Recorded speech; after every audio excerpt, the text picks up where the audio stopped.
I think traditionally what many music education programs have been, and I say this because it seems that music education hasn't really evolved much since I was in high school.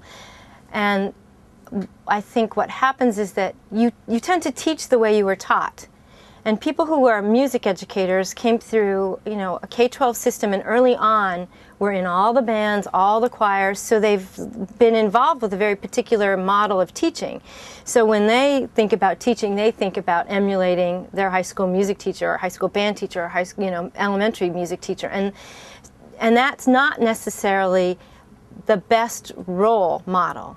So when we think about theory, we first have to kind of come to grips with the assumptions that we made about our beloved choir teacher and band teacher. And that's very difficult to ask someone who succeeded quite well and was rewarded all those years for doing well in these particular paradigms that aren't necessarily reaching every student. I think we need to start looking at music education for everyone. I know we all say that, but it still tends to be, if you play well, you get to be in the band and orchestra. If you play well, you get to be in choir, and if you don't, that's the end of your musical engagements. And so the theory is,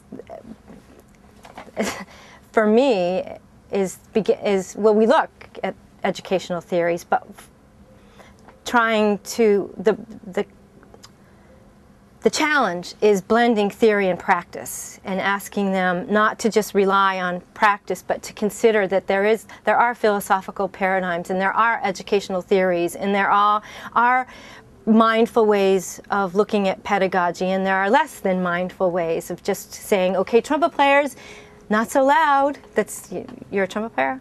Yeah, how many times in your life have you heard that? Trumpet players, don't play so loud. Drummers, pay attention, right? So we have to figure out different ways of looking at that system and looking at how it might not have worked, and looking at theories of education and looking at why they might not have worked, and then coming to grips with that, and then looking at how we can be better educators by the theories that we've read and compared to our experience. So if we look at the different schools of philosophical thought in music education, I think an important part of any program is not to take one on particularly, but to address that there are different ways of looking at particular philosophers in music education, and that it is incumbent upon all of us to look at both of these models and all models and think about how they relate to our own practice and to our own goals.